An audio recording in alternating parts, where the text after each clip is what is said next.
Can everyone hear me okay? Kia ora, good morning. So yes, I'm Emma, physiotherapist. I thought this morning, as we were talking about exercise, I would actually do just a very little exercise session with you all. So I'm just going to get you to start just where you're sitting, just moving your feet up and down, if you can. So left foot up and down, and then your right foot up and down. And then from there, I just want you to start marching on the spot. And just have a think about what you're feeling as you're doing this and what your thoughts are. Good. Keep marching your feet up and down. I want you just to have a nice stretch up with your arms up to the ceiling. Let's try and wake everybody up a bit. Good, and back down. Have another big stretch up to the ceiling. Good. I want you all to have a stand up for me.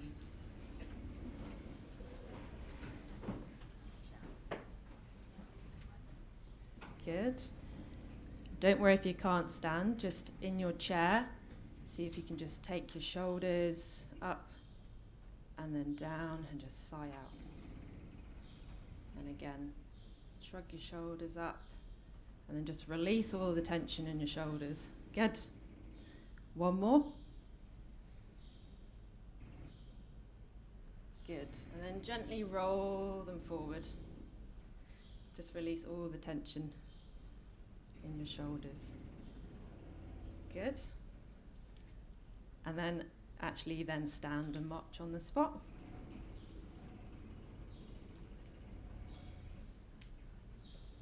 Good, and we'll get a little bit more active, so I want you to add some arms in as well. Do some punches. Try not to punch the person next to you. Don't think that'd go down too well. And up to the ceiling, stretch and punch. Up to the ceiling. If you can coordinate the legs at the same time, you're doing very well. Okay, good, and stop. And have a sit down. And I just want you to have a think, maybe chat to the person next to you on how that felt and why we exercise.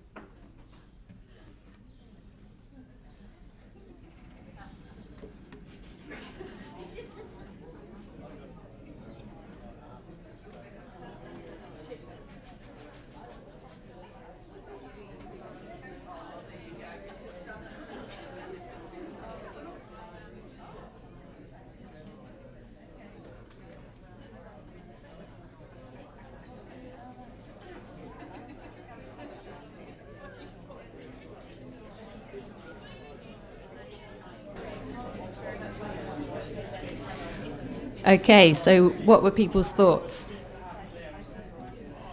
Anyone want to say any examples of why, how did that feel? Why did you feel that was good for you? Why do I as a physio always come and see you and go, have you done your exercises today? What do people... Yeah, perfect.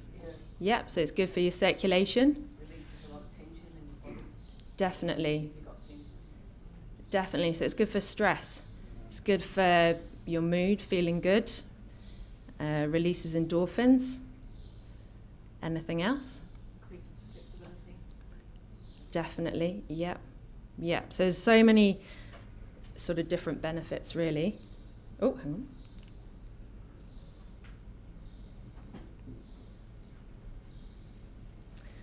So yeah, so it helps with your blood system, helps with all the systems in your body, really. So even your digestive system helps with that. Increases your activity tolerance, your exercise tolerance. Helps to combat fatigue, and I'll talk a little bit about that later. Actually helps you have better quality sleep, so it can help with that if you're having difficulty with sleep. improves your appetite. Muscle tone and strength. So actually a lot of my patients will say, Emma, I've noticed that I've lost a lot of muscle tone, and how can I help to rebuild that back up? And I've found that can be really quite an important thing for them. Someone mentioned flexibility. So if your joints are stiff or sore, can really help. And I think a big one that often isn't mentioned as much is the opportunity to socialise and actually get to meet new people, and a little bit about what Siobhan was talking about, just in terms of being able to meet fellow patients and just meet with other people, so it can really help with that as well. Would anyone like to take a guess at how often we should exercise, or what the government says we should do in terms of exercise? Yeah, so if you can, every day, how often, or how long for during the day should we be sort of physically active for? Yeah, it's about half an hour, which is quite a lot really when you think about it. So physical activity is any form of exercise. So I think sometimes we have the impression that we have to go and do like a 30-minute run or a 30-minute cycle to kind of have ticked our activity box for the day. But it can include things such as walking, even housework and gardening. The Clinical Oncology Society of Australia just recently recommended that yes, you should do at least 150 minutes of moderate intensity aerobic exercise and 2 to 3 moderate intensity resistant exercise sessions each week. So yeah, it equates to about 30 minutes 5 times per week, or 3 10-minute slots per day. So again, just wanted you to have a think around, are you achieving this at the moment? And if not, what are the barriers for you? What's kind of getting in the way of being able to achieve that? Just have a little chat to your partner next to you.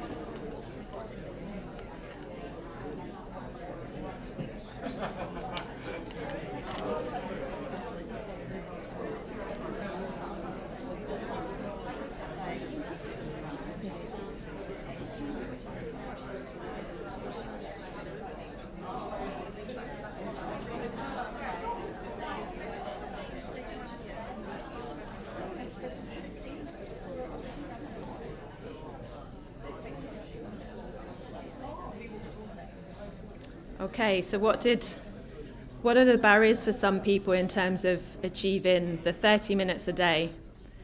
For me, I know that if I go home straight after work and I've got a cup of tea and some chocolate and I'm sat on my sofa, I do not want to go out again and do any exercise. That's me done. I'm at home.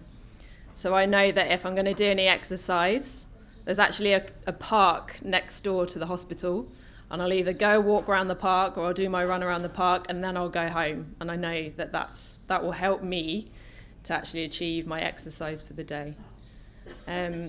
So for you, what is difficult in terms of, because obviously here as a physio say you're meant to do this amount of exercise per day, but actually sometimes with how you're feeling, that's not always easy, can be actually quite difficult. What are people's thoughts? Yeah. Yes, fatigue and energy levels is a really big barrier for you to be able to achieve this. And I think hopefully with this talk, I might be able to just give you some tips in terms of just achieving small things in order to kind of achieve that end goal. I think group exercises helps, with not just on your own doing something. Yes. With a few people. I find that a lot in my work. If I can get a group of people together, it can help with that as well. Yeah. So sometimes what can help is setting goals. If you've got a big goal, so for example, like you want to walk to the park by your house, but you know that that's a half an hour walk, how do you then achieve that? And I think we all put a lot of pressure on ourselves to achieve those big goals. And sometimes it's trying to think how you can break it down into smaller chunks in order to eventually achieve what you want to achieve. So for example, if you want to try and walk to the park, is there somewhere a little bit closer, just to the end of the road and back, that you can start building up on a daily basis to then go and get into the park? And as I said, small steps, so little changes can actually be really quite a big thing. And I think it's always easier if you're choosing something that you enjoy. For me, I know that actually, for me, running, I can find it challenging. So I've known that actually different activities I'm actually more successful at going and doing rather than other ones. So it's trying to already, maybe within your own life and what you enjoy, what can you try and bring in order to help with all of that. So yeah, fatigue management. So there is some research to suggest that exercise can help with fatigue, but I always talk about a balance. So if you overdo it, then you'll feel more fatigued, and then that will it'll be counterproductive in terms of you doing activity. So it really does have to be sort of a balance between rest and activity, and sometimes listening to your body as well.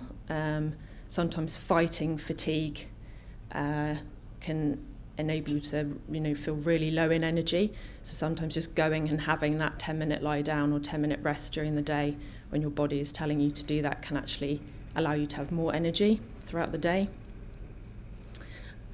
Sometimes planning your day and planning your activities throughout the day can be useful, and breaking them down into chunks rather than doing everything all in one go. Sitting down potentially to do some activities just to conserve energy. For example, doing like chopping vegetables or showering can actually, as I say, sitting down can just help to conserve things. Some people find that an activity diary can be really useful, just in terms of sort of charting what you're doing throughout the day, and just giving you sort of then being able to, for the next day, to sort of plan better. Sometimes if you're having a good day energy-wise, the tendency is to go and do everything in that good day, and then the next sort of couple of days after feel completely exhausted. So it's sort of just having that recognition of those sort of days where your energy levels are fluctuating. This is not an exhaustive list, but just put in a few things just to be cautious of. So it's always good if you're sort of starting out to exercise for the first time that you've just spoken to your consultant or you've spoken to your GP, just to check that they're happy for you to exercise, particularly if you've got any heart or lung problems. Just the pressure of pushing yourself too hard too quickly, and again just leading to sort of a bit of burnout and exhaustion. Pain, so I always say that you shouldn't be in pain when you're exercising. It may not be particularly comfortable, but you shouldn't be experiencing pain. And I think if that's the case, then a physiotherapist or someone can guide you to do sort of give you tips in order that it's not painful. And just if you're having any breathlessness problems, just being aware to just take it a bit more slowly and to pace yourself.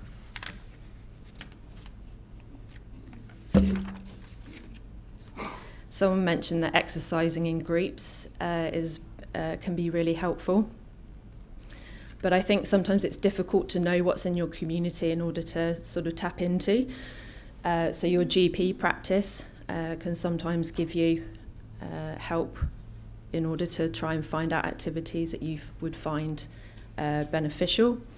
There's something called the Green Prescription Programme that's been running for a long time, and your GP can refer you into this, or a lot of different health professionals, physiotherapists, or your nurse specialist can refer you into the programme, with the aim that you have a support person just to help guide you with your activity levels and again help you with those community resources.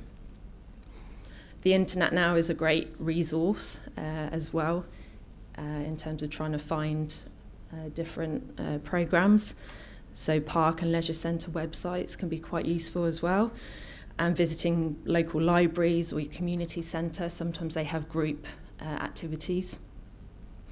And walking groups as well can be, again, just have that social interaction and people to help you progress with your walking. A lot of my patients have found those quite useful as well. I just went through some exercise examples.